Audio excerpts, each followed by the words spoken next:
I like what he does. Okay, yeah, thanks, Eminem. He's completely brilliant. I said that a long time ago.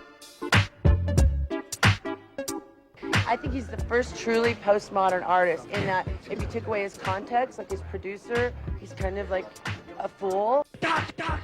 But when you put him with his producer and his corporate sponsorship, he's a genius. I never considered myself anything more than an underground artist. Slim Shady's your crazy, shady, hazy baby. I really like him. I think he's a great writer.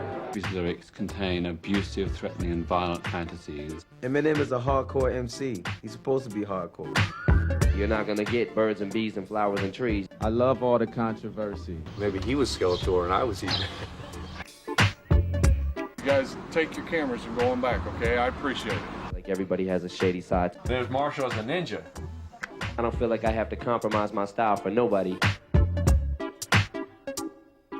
He manages to make beautiful lyrics, literally. Eminem scratched his ass today! It does have a lot of talent in it.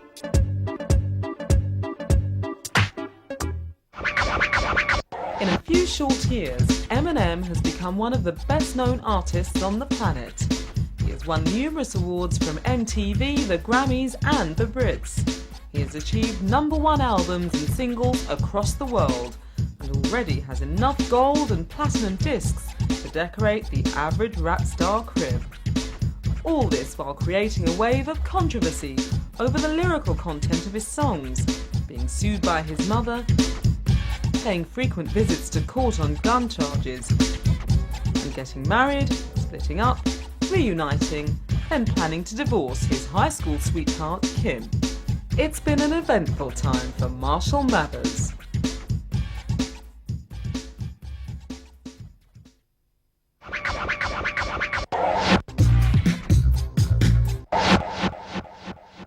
The Eminem story started in the very unremarkable location of Kansas City, Missouri. At only 15, Debbie Nelson was a singer with a local band called Daddy Warbucks. In true rock and roll style, she fell for another band member, 22-year-old Marshall Mathers Jr. They married, and on the 17th of October 1972, Marshall Bruce Mathers III was born. Debbie was ecstatic, but it seems that young Marshall's dad was not so happy. And 6 months after his son was born, he went west to California and out of their lives forever. To this day, Eminem has never spoken to his father. Debbie and Marshall continued to live in Kansas City with relatives, including Debbie's half-brother, Ronnie Polkinghorne. Marshall and Ronnie were very close.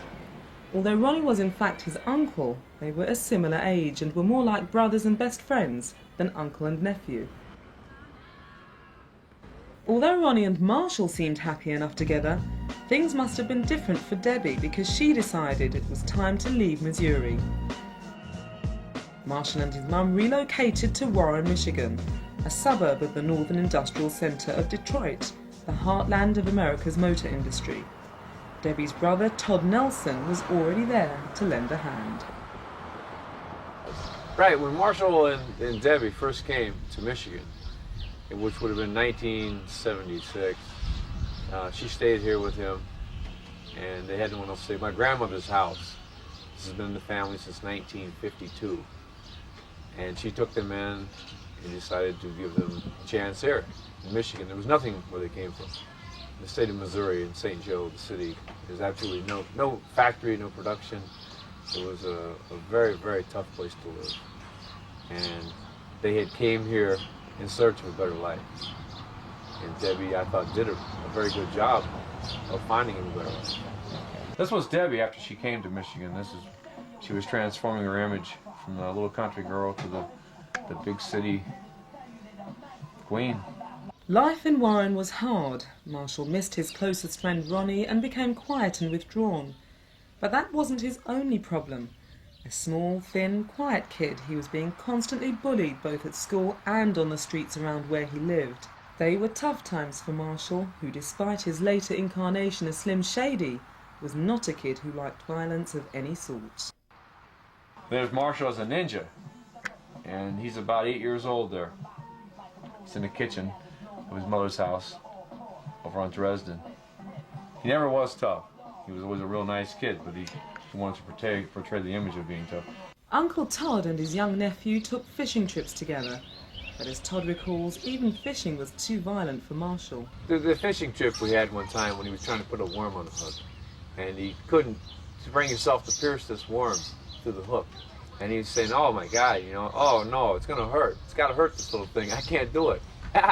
Oh no, you know, he dropped it. He said, I can't put this thing on there. You have anything else we can use? Oh God. While Marshall was close to his mother, their relationship was often difficult. As a young single parent, she seemed to find it hard to cope and has been described as having wild mood swings. One minute she'd be attentive, the next withdrawn. Then the next she'd be in your face shouting and screaming. Later in her life, she'd be diagnosed as having mental health problems. Throughout this time, her brother Todd, Marshall's uncle, tried to help out both his sister and her young son. He never really had anyone to protect him. And I protected the whole family. Whenever the sisters or anyone had problems, they would come to me. Hey, I need you. You know, whatever the problem was, I would solve it. And with him, I would go in the room and play Masters of the Universe. He loved Masters of the Universe. And he set all these little creatures up. And, you know, he'd go, oh, good God, you know. And I'd see him playing with these little toys. And I'd sit down and I'd be the bad guy. And he was always the good guy. He always wanted to play the good guy. He would play with his Masters of the Universe right here. The bed was this way. Skeletor, that's what I was. I played Skeletor. And it was so neat. You know, he really kept to himself. The door would be closed when he'd come over. And you'd open the door and there'd be Marshall. And he had all of his little toys set up. His castle and Grayskull always was right there in the middle. And he would have all his figurines set up. And this is where he lived when he lived in this house.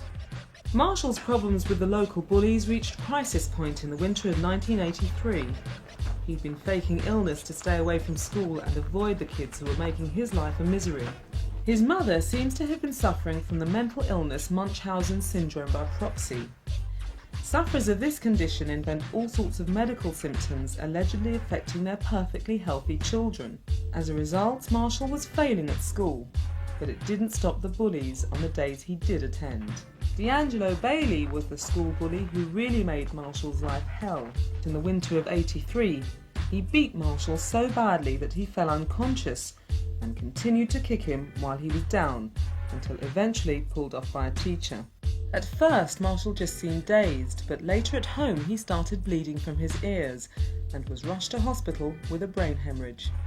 Mathers spent the next 10 days in a coma, and doctors told his mother that he might not survive. Debbie sued the school but lost the case. She then decided to quit Detroit and return to the quieter life of Kansas City. In 1984, they both moved back to Missouri, where Ronnie and Marshall were reunited.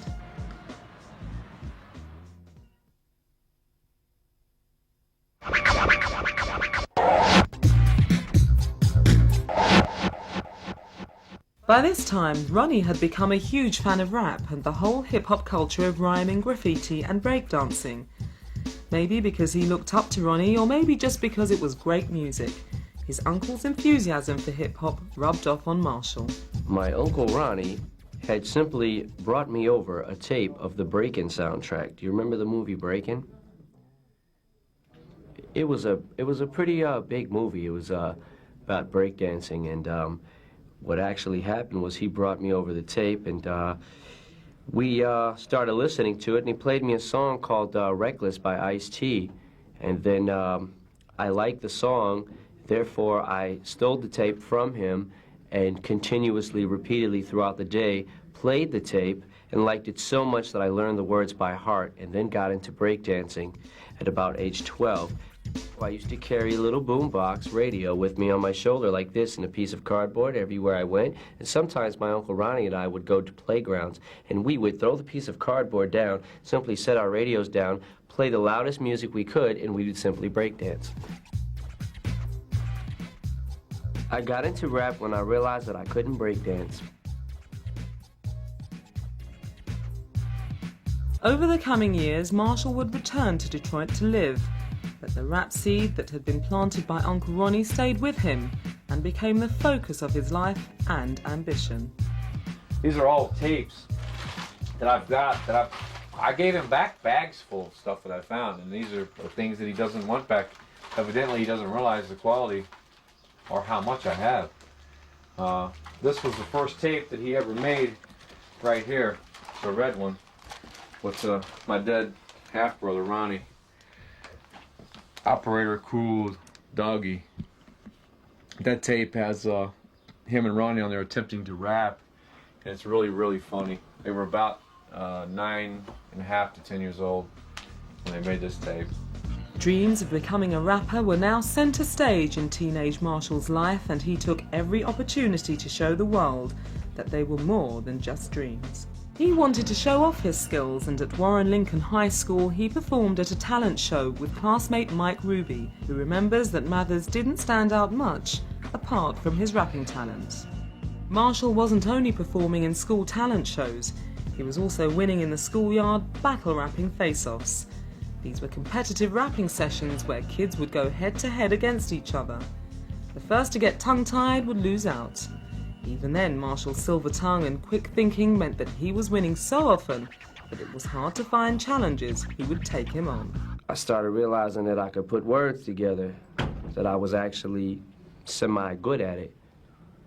And then maybe when I hit about 17, I started realizing that, like, a lot of the that I was writing was better than half of the rappers that were out, like, lyrically, like. So then I hooked up with these guys, the Bass Brothers, back in, I was about 17. And they had heard me rapping over the radio. There used to be this radio station I used to go to every Friday night called, it was like an open mic thing where you'd go up there and you play your demos. Lisa Lisa is now a successful club DJ with a residency in the city's leading venue space. But back in the 90s, she was a hip-hop DJ on what was then Detroit's leading urban music station, WHYT. Probably about 7 years ago or so, I was at another radio station, and I had a show that I developed called Open Mic Night. And what it basically was young wannabe rappers would audition on the telephone. So they'd call up and say, Lisa, I want to kick a rhyme for you.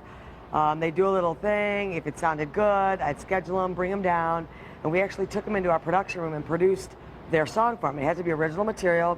It couldn't cuss. It couldn't have any kind of obscenity or derogatory language in it.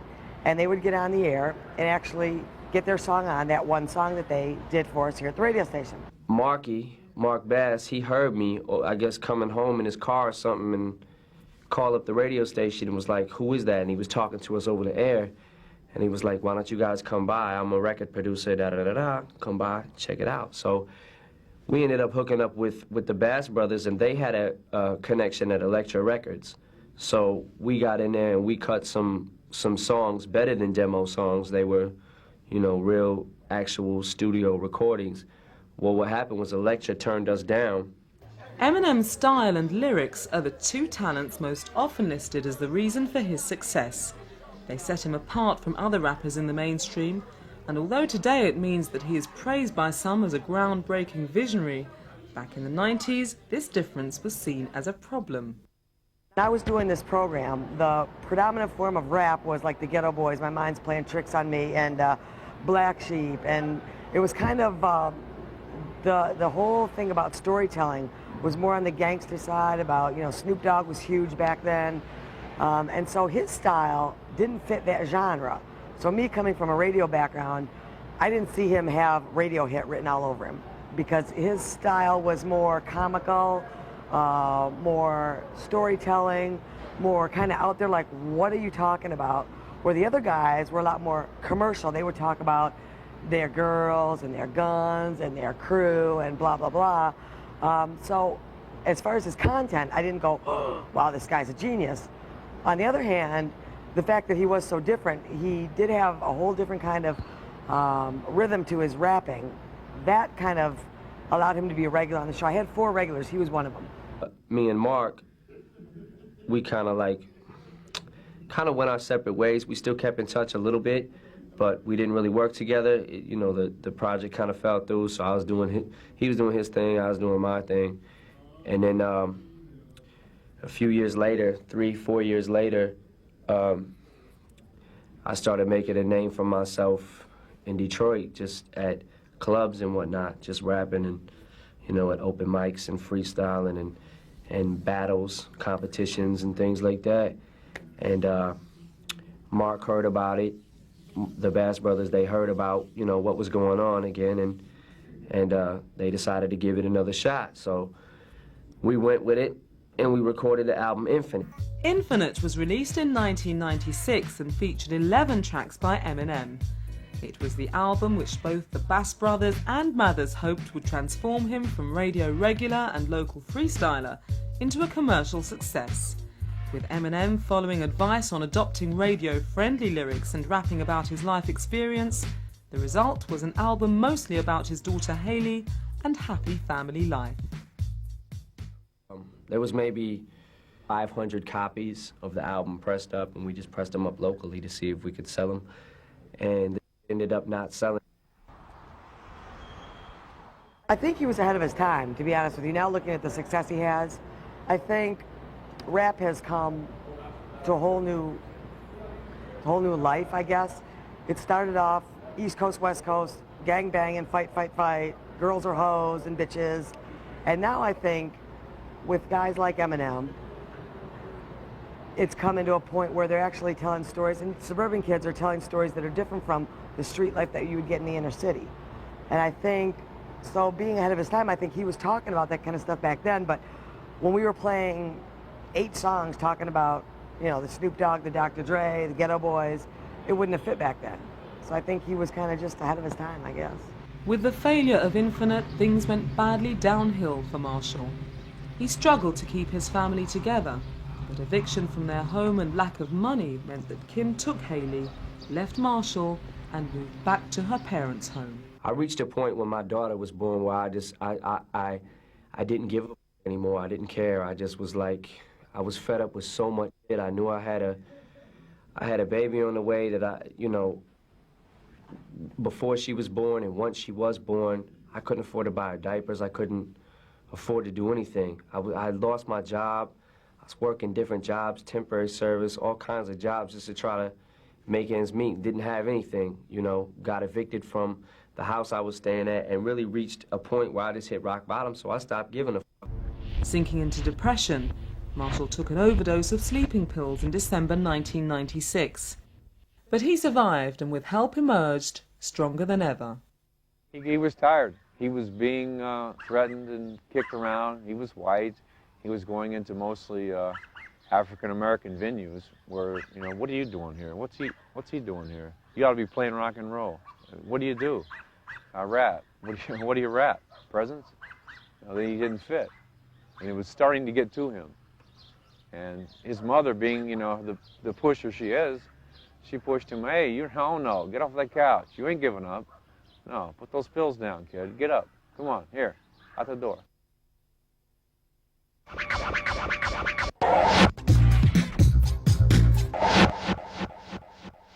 Around the time of the birth of his daughter, Mathers was juggling fatherhood, rapping and various day jobs, trying to make ends meet for himself and his new family. One of his day jobs was as a cook at Gilbert's Lodge in St. Clair's Shores. The staff who worked with Marshall are proud to say that they knew him when he was just a cook and not an international star.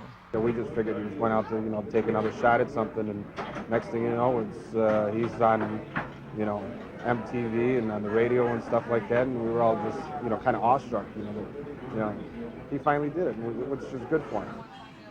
His rise has been so fast that for some it seems unreal. I still can't believe it. People, friends talk to me about it. You know, you knew them, you work with them.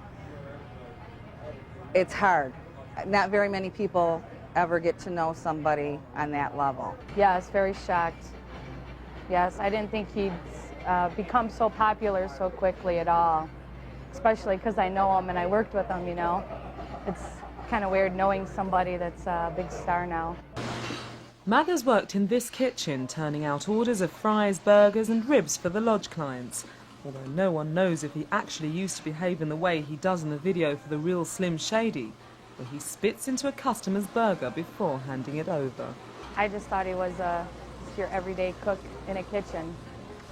We'd always bicker, and then we'd, later on when the rush is over, we're like, oh, I'm sorry, and give each other a hug. I'm not mad at you, and that went on a lot. I've been in the business a long time, and a lot of cooks are very mean, and he was never like that. Always even keel, to be quite honest. Busy Friday night, he'd get those orders out in a snap. Just headphones on. When he got a little lighter, it wasn't so heavy working, he'd rap out the orders. Mathers used every opportunity to improve his rhyming skills. Everything from rapping out the food orders in the kitchen to checking out the styles of other hot rappers. We were constantly telling him, please turn down that radio. We're so tired of hearing that rap music. Well, it was probably because he was so into it and you knew he was focused. And then when he started rapping, because I'm not big on rap music, first time he rapped, I just turned and looked at him. I'm like, what are you doing? He didn't quite expect that because he was quiet. He may have come across as the mild-mannered Clark Kent of the kitchen, but he was focused, using the time to perfect his own rhymes. He listened to his own music back there, and I didn't realize that until I actually listened to it. I realized it was him. He'd listen to the music he had wrote earlier that day. Sometimes, like toward the end of the night, he'd ask us to listen to some of the music, ask our opinions on it. He gave me one of his demos, so I have that, and I listened to it, and I thought it was pretty good. You didn't expect that kind of stuff to come out, and it wasn't as hardcore as what it is now on the albums. The words in his music are not at all what he is. With his dark side alter ego Slim Shady already making an appearance while he was working at Gilbert's Lodge, things really started happening for Eminem. Then he kept telling me, he was going to fly out to LA or New York, and he was gone a lot. He started being gone a lot at that point. He really believed in himself. His friends believed in him. You don't expect somebody to become an overnight sensation. But today, only a couple of years after grilling burgers, Eminem is now one of the hottest acts on the planet. And what do his former workmates think of his music now? Now I like it. I have some of his CDs, and now I like it. I listen to some of it. The kids next door, they play it all the time, all the time. Eminem may have Grammys, MTV Awards and platinum discs on his wall, but to Sherry, he's still the same guy. To me, he's still Marshall. It's just, he just has a lot more money now. And more tattoos.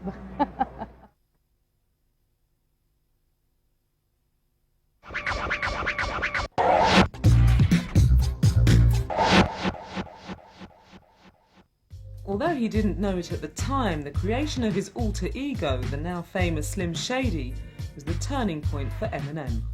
With this new character, Eminem began to explore the dark side of his fantasies that had been festering since his days at school. It seems that he hadn't really explored the alter ego until things reached rock bottom after the failure of Infinite and his split with wife Kim. All the anger and frustration of the last 24 years found its voice through Slim Shady, and the raps that made up the Slim Shady EP changed everything for Marshall and the millions of people around the world who were about to become his fans. We recorded the Slim Shady EP, and as soon as we recorded that, I was doing shows, getting little gigs around Detroit, in the Detroit area, little club gigs and things like that. And everything just started picking up. Like, the tape started selling. There was a buzz. I would walk in the clubs. People would automatically know who I was. I started making like a pretty big name for myself, like locally. While the EP had made Eminem an underground star, he still wasn't getting the respect he thought he deserved. Although critics considered that he was hot, Eminem had only gained a runners-up place at the annual Rap Olympics in LA. He was beginning to feel that despite his now recognised talent, it was never going to be possible for him to be taken seriously as a white boy in the world of rap. We went out to LA and we started putting it in the stores, and I had been out there a few months before and took second place in a rap competition called the Rap Olympics. and I had gave my tape to this kid named Dean Geislinger, real young kid at the time. He was like 18. I gave it to him, and I was pissed because I lost the battle. I took second place in the battle, and I really thought I should have took first. So he wanted the tape from me, so I kind of gave him a copy of the Slim Shady EP, thinking, yeah, whatever, you know, take the tape. I don't care who you are. I've been around by so many labels. And then come to find out, 2 months later, 3 months later, while we was out in L.A., all of a sudden we get a call from Jimmy Iovine and Dre himself saying, we want to meet with you. We like your tape. So I guess that's how it went down. Then I met him like 2 days later. I met with him at the Interscope offices, and that's when I realized, like, this was actually happening. The initial meeting with Dre was much better than Eminem could ever have imagined. After kicking around some ideas, Dre asked Eminem to stay in Los Angeles for another week so that they could spend some time in the studio together. Dre was so impressed with Eminem that he signed him up to his own Aftermath Records label. For Marshall, the chance to work with one of the biggest and most influential names in rap was something that didn't need consideration. Now, thanks to Slim Shady, Marshall Mathers was going somewhere. The EP is what actually got me the deal with Dr. Dre. I don't know, it was just different. It seemed like on Infinite, I was rhyming big words, but I wasn't really expressing myself, and I wasn't really expressing how I felt. You know, I wasn't putting my life into my music. Eminem had been talented enough to write material that connected, and now, purely by luck, he had hooked up with Dre after he had found the tape on the floor at the home of Interscope Records boss, Jimmy Iovine. But would things have been different if Dre hadn't picked up that tape and got behind Eminem? Would he still have become the worldwide phenomenon that he is today without the rap legend's backing? I want to say yes, but knowing the music world like I do, I don't think it would have. I think his perseverance is what got him to the level to be successful or not. But I think his affiliation with Dr. Dre and that label, and as powerful as Dr. Dre is what allowed worldwide exposure of his music. You can only do so much as an individual in the music world. I mean, you need a huge distribution company, a huge group of promoters, or a big label for radio to stand up and say, oh my God, let's play this record.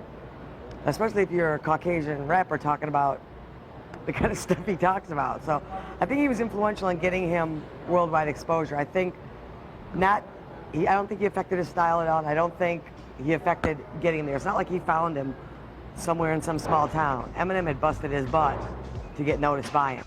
Once in the studio, Dre put his magical production talents into operation. They worked together at a hectic rate and laid down some of the tracks that would later feature on the Slim Shady LP.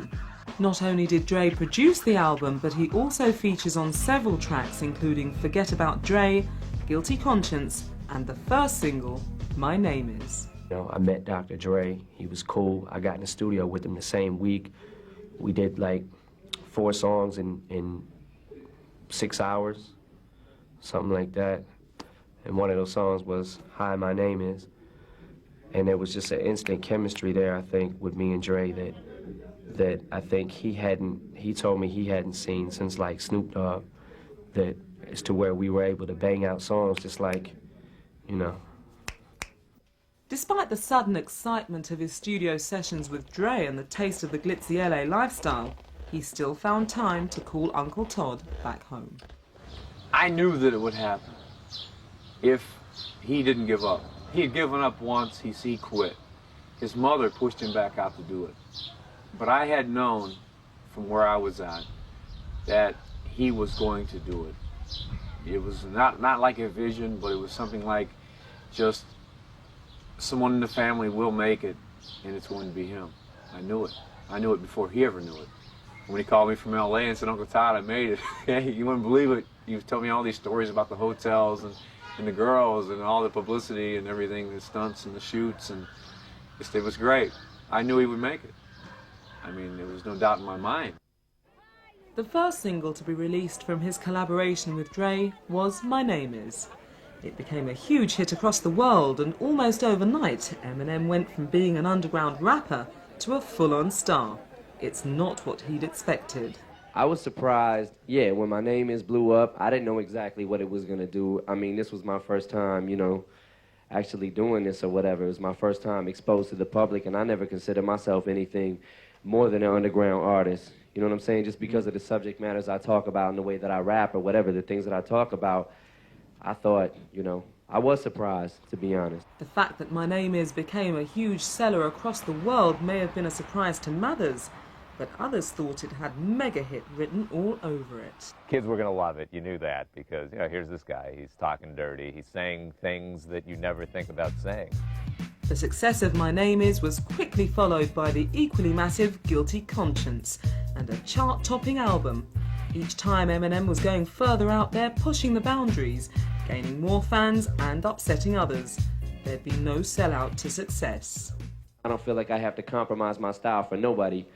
You know, just because MTV or BET might pick up on a video, you know what I'm saying, or whatever, you know, if my does have some type of mass appeal to it, then that's good, you know what I'm saying? It reaches a wider audience, but I don't try to compromise myself for nobody. His attitude was accurately summed up with his next single, The Way I Am. Eminem was by now a phenomenon, saying things that other rappers didn't, in a way that was unique. What separates him both from people around Detroit and from other rappers, his ability to adopt his voice to different characters, and as well as to create those characters, it's really much more of a whole package than you find in many rappers. This multi-personality schizophrenic world of Slim Shady was starting to get complicated. Marshall Mathers, Eminem, or Slim Shady? Just who was making the music? Would the real Slim Shady please let us know what was going on?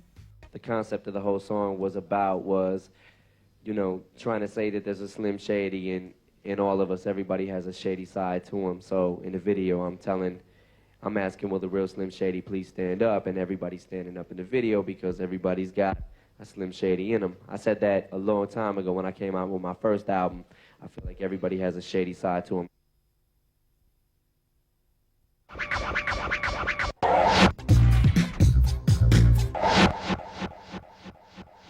When Eminem created Slim Shady and began to explore his dark side alter ego in his lyrics, he really started to connect with people across the world.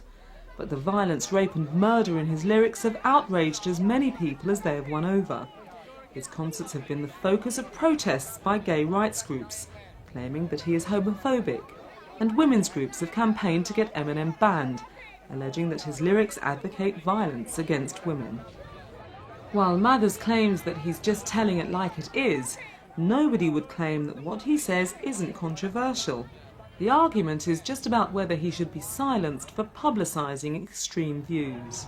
It's not the music itself, it's the lyrics of the music. It's his misogyny and his homophobia, basically. The way he advocates killing gay people, the way he advocates raping women, etc. I just find it offensive. Much of Eminem's fan base is made up of young, impressionable kids, mostly young men. This is the same demographic that accounts for the vast majority of hate crimes perpetuated against lesbian, gay, bisexual, and transgender people in this country every day. Whatever campaign groups are saying, Eminem has managed to convince many of the world's top stars that he shouldn't be silenced, even if they don't agree with everything he's rapping. I'm an artist, I'm an American, I completely support this man's right to say what he feels and wants to. How can me ever say you can't say that? And it's very simple, he just wants, you know, like a lot of rappers, they want to, you know, be allowed like a playwright, like a screenwriter, the ability, you know, to not have to write in the first person, you know? It's like, you know, they're just writing stories and enacting them, you know? It's like medieval, it's like your very own British tradition, you know? Go back there, go back into, you know, the old murder ballads and stuff like that. You know, Johnny Cash shot a man in Reno just to see him die. People didn't go, Johnny Cash wants to shoot somebody, you know what I mean? Give us a break. Slim has his own views on the controversies surrounding his music. Regardless of how many units I sell, the subject matter and the topics that I rap about are still underground. You know what I'm saying? They're still raw. I don't try to, you know, polish up my for nobody. I don't, you know, I tell it like it is. And when you buy a Slim Shady album, you're gonna get Slim Shady. You're not gonna get birds and bees and flowers and trees. When I listen to Eminem, I listen to Eminem with the same mindset that I do watching a movie. You know, it's almost saying, you know, it's almost watching a horror movie and saying, oh, it's too much violence. You know, it's a horror movie. Eminem is a hardcore MC. He's supposed to be hardcore. Eminem's lyrics generate enormous passions among his fans and enemies, but there is the possibility that he's just trying to wind people up. I think he's not being a role model. You take it literally if you want to take it literally. I think he's a performer. I think he's doing a lot of it for shock value. And even if he does feel anger against the gay community, doesn't like this community, doesn't like his mother, you can express that any way you want as long as you don't act it out. I don't think it's in him to act it out. I think he's expressing it, getting it off his chest, and I think half of it's tongue-in-cheek. I think half of it is just to get a rise out of people. And so he's probably sitting there laughing, going, yep, I'm getting it off. That's exactly what I wanted to do. You listen to the stuff and you're just going, wow, okay, and each successive song takes you in some different, dark, unbelievably strange and dirty place. I think in Eminem's case, he is primarily an entertainer. He's a dark entertainer. He views himself as, when I've interviewed him, what he does, he feels he does dark humor. You know, dark, sick type of humor.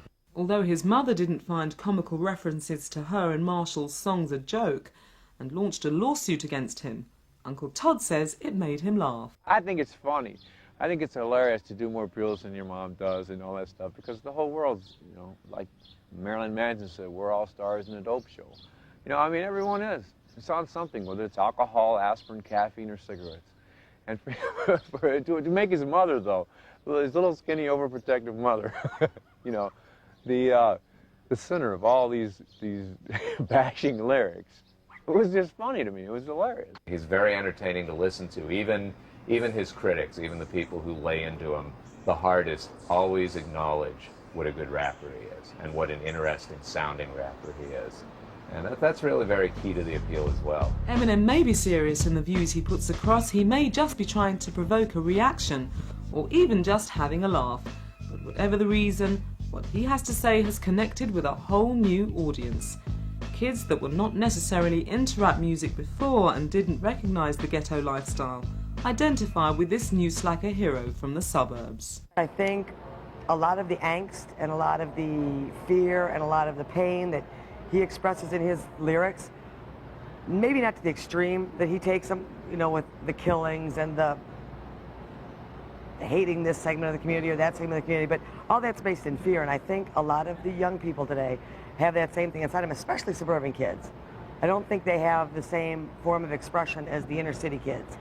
And I think a lot of these feelings that they're having, Eminem is able to express, and they can relate to him because they look at him and they say, oh my God, he looks just like me. Or he looks just like the kid down the street. The change from the lyrical style of the pre-Slim Shady days to the more recent violent and menacing raps did surprise some people who knew Mathers as an ordinary, quiet person. But even they point to his difficult and troubled life as the source of this anger. I think it was just maybe a lot of deep down anger that he was just trying to get out. It's like his own therapy for himself, to get rid of things that had happened when he was a child or his life. I can see where some of it comes from, with his mother, with Kim. I don't think it was easy a lot for him. Like I said, he maintained an even keel life on this level, and I'm sure the anger came out in his music, which is better than anger coming out in a lot of different ways with a lot of people.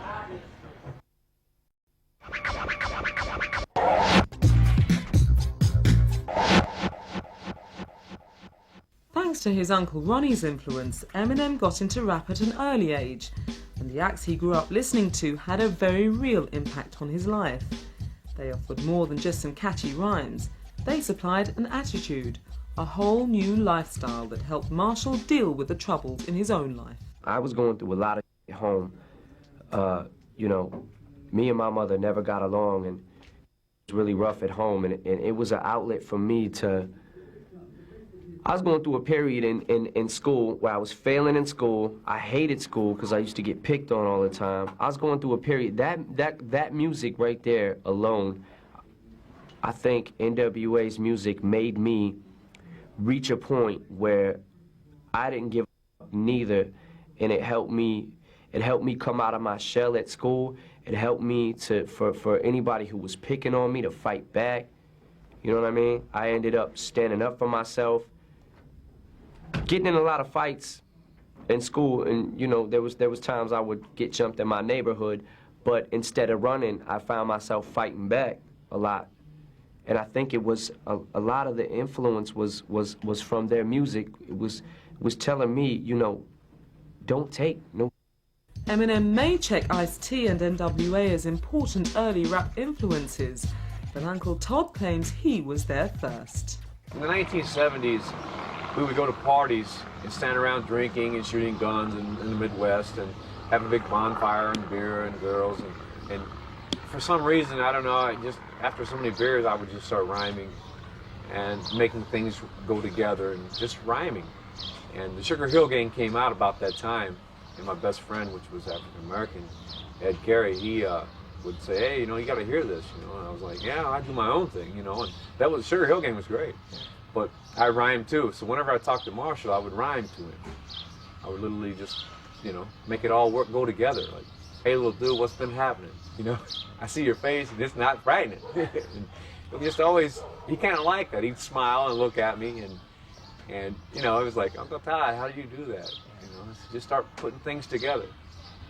But the young man has forgotten a lot of his past. He doesn't remember too much. You know, I think he's lost track of what's really important to him. Virtually every rapper claims to have had a tough, troubled background of abuse, brushes with the law, guns and drive-bys, giving them the street cred that adds extra urban appeal, and Eminem is no exception to this rule. But according to Uncle Todd Nelson, the young Marshall Mathers' background was more sheltered than the publicity machine suggests. He got into this field of music where I guess you had to come from a real bad lifestyle and neighborhood in order to make it. And so, yes, it turned him against everyone that would tell, you know, I mean, you know, how sheltered he was. Growing up in Detroit makes you hard, and especially growing up in the areas of Detroit he did and the circumstances of his life that he did. And in Detroit, not only can you grow up hard, but you certainly fancy being hard.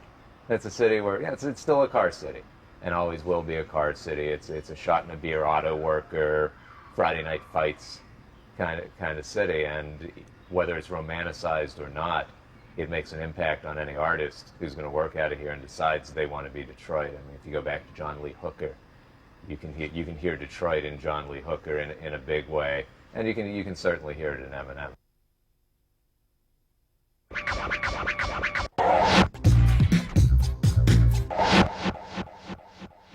Eminem's relationship with his mother Debbie has always been a complex and turbulent one. Since Mathers' success, though, things have reached a whole new level. In his breakthrough single My Name Is, Eminem claims his mother used more drugs than him. Debbie was not pleased and she sued. After a series of courtroom wrangles, they reached an out-of-court settlement. It still seems, though, that despite the truce, the two have not reconciled. In the past, though, things were very different. His relationship with his mother was always very close-knit. His mother was like a wasp watching over the nest, okay? If you even looked at Marshall sideways in traffic or in a department store, I mean, my sister would literally just verbally rip you apart. He was so overprotective. It was always him and his mother. And whenever Marshall wanted someone out of the picture, he told mother, and that was it. Mother threw me out. I don't know how many times. But Marshall had to have some correction in his life, too. There was no one there to correct him. And so whenever Debbie left the room, I would correct him. And then she'd hear some sounds, and come on, what? Something happened to my kid? I don't know anything about it. He's fine. Look at him. And then she'd leave. Kid, let me tell you something. You know? He was a brat.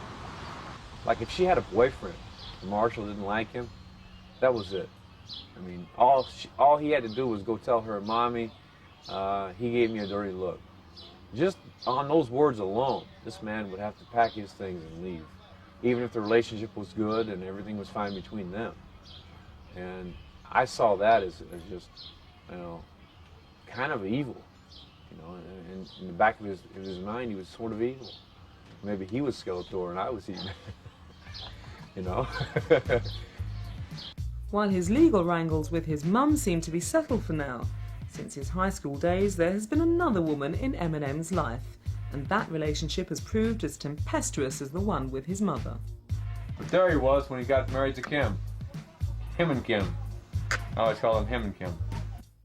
But that was in '99, and they were in Missouri. So you remember the old saying, a daughter's a daughter for life, a son's a son till he takes a wife. So did Eminem's marriage to Kim pull him away from the family he had been so close to? Todd thinks it was inevitable. We're very hot-headed. We don't have much to do with anyone in our families. We don't speak to our mothers that much. We don't speak to our fathers very much.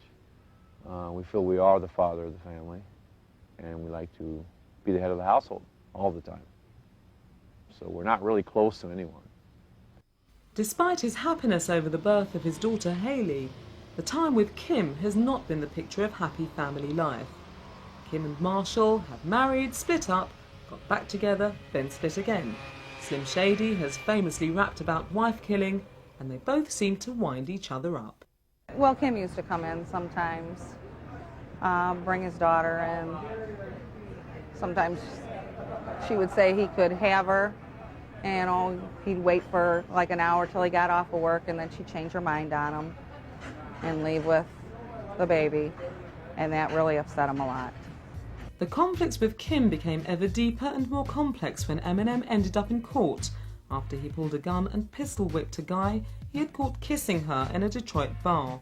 Eminem did not contest the charges but narrowly escaped jail and got off with probation. But the gun incident is just one of the couple's many ups and downs. Both have attempted suicide. Marshall took an overdose after the failure of Infinite, and more recently, on the 3rd of November 2000, Kim tried to slash her wrists, as this local news item shows. Sterling Heights 911. I need an ambulance.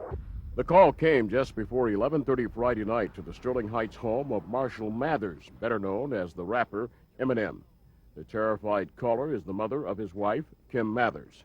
What's going on? My daughter's trying to make sure if I can just come. Okay, where's she right now? Walk to the house for the door. The rapper at the time was performing at the Palace when his wife tried to take her life. What has she got? What has she got? What does she have in her hand? She's got a razor blade in her hand. She's threatening to use it again.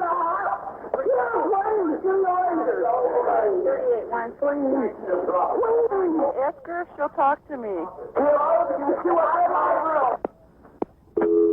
According to the police report, officers rushed into the home to find Kim Mathers bleeding and crying. She told them, and we quote, "There's got to be a better place than this." Suicide has haunted Marshall before. On the 13th of December 1993, Eminem was told that his closest childhood friend Ronnie had committed suicide by shooting himself in the head.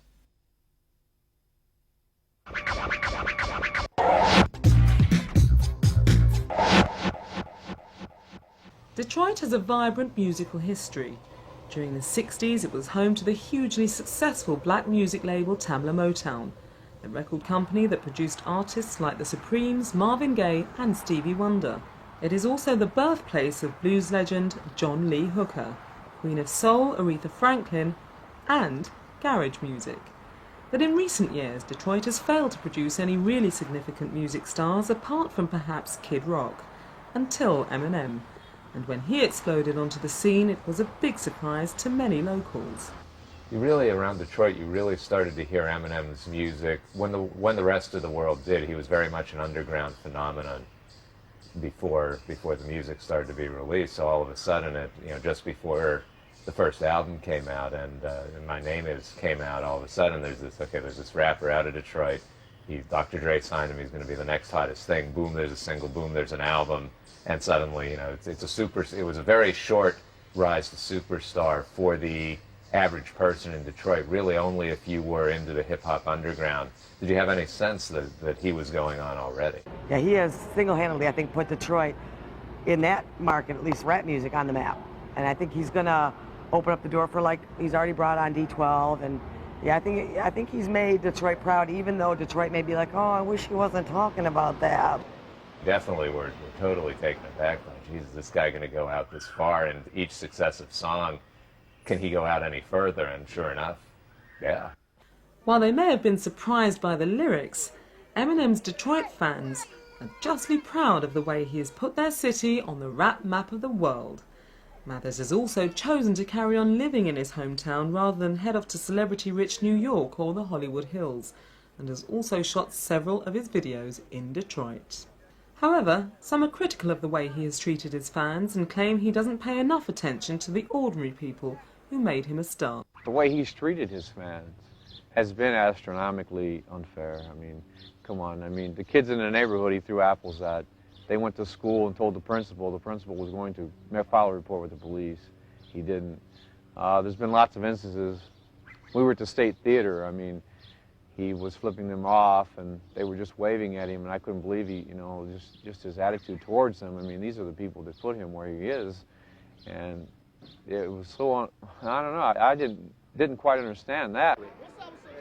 Eminem scratched his ass today. Lose at 11. Star status has an inevitable impact on your life. The more people want to see you, get your autograph and shake your hand, the more difficult it is to go out in the street. So, the more minders, bodyguards and security men you acquire, who see it as their job to get between you and your fans.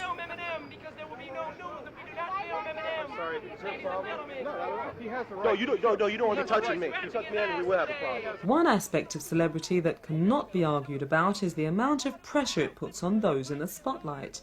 The loss of privacy plus the number of old friends wanting to ride along the celebrity bandwagon can make life difficult. As far as the pressure, yeah, I think there's immense pressure on him. He seems to thrive off whatever you can throw at him. It gives him that much more juice. Get in a fight with Everlast, great, I'll make a song about it for my next album, or in this case, the D12 albums. While Mathers may have found it easy to cope with the fallout from feuds with other rappers, the pressures from his admirers was harder to deal with. He claimed he was continually pestered by fans turning up at his old Sterling Heights house, asking for comments or autographs. Since his split with his wife Kim, Eminem has moved to a huge and luxurious new home. The new house is part of a gated community on an estate that features many electronic high-tech security features. Hello? Hold on a second. I'll be right there, okay? Sadly, though, it seems that increasing fame and fortune has meant that Marshall Mathers now even has to share his home with his bodyguards. Okay, no. Just a straightforward question. That's fine. That's fine. Just don't. Yeah, sure. You guys take your cameras and go on back, okay? I appreciate it. I got it. Okay, thanks. Not everyone, though, thinks Eminem has become an unapproachable megastar. His old workmates at Gilbert's Lodge still get regular visits from their old cook, and despite the ever-present minder, he's as friendly as he ever was. He's come in here a few times and just comes in, eats, and talks to all of us. Hi, how you doing? How's your son? Stuff like that. He doesn't forget us. One day I came in, or he was sitting here, and I walked up to him. He had a bodyguard at the table, gave him a hug, said, hi, Marshall, I'm so proud of you. This is so wonderful, He's like, thanks. And I go, well, how's it feel? It's got to feel so different. And he says, well, it's a lot of work. I got a vacation coming up, and I can't wait. I got 2 to 3 weeks off, and nobody's going to tell me what to do. Nobody's going to tell me how to act. Nobody's going to tell me this, and I can do whatever I want, and I just can't wait, because I'm not used to this yet totally either. The pressures that fame bring are something that Eminem is going to have to come to terms with, as after 2 years in the centre of the spotlight, his popularity shows no signs of dying down. He's riding the absolute crest of a wave. He's probably one of the biggest stars in the world at the moment. 4 Grammy nominations, coming over to the Brits. Biggest hip-hop rap star, certainly, in the world at the moment. He'll be around for a while.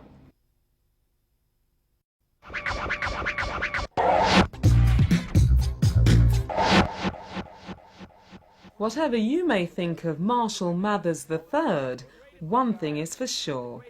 Both Dr. Dre and Eminem himself are very positive about the future. And you know, it's been almost 2 years now. It's going on 2 years since me and Dre have been working together. So it's like, you know, we just got more comfortable like working with each other and whatever. And you know, Dre is starting to get more of a feel for what I like, you know, as far as beats and whatnot, you know. What we're doing is working. We're pushing buttons. We just get more comfortable working together, so the music is obviously going to come out better, you know, the more comfortable you get working with somebody. I think his greatest challenge is finding ways to reinvent himself, finding ways to beat that rap, you know, 2-3 album life cycle. I think the D12 move is probably a very smart move on his behalf. It's a way to put out the next Eminem album without it being the next Eminem album, and it allows him to come back fresher in the public's mind. Wait till the next record.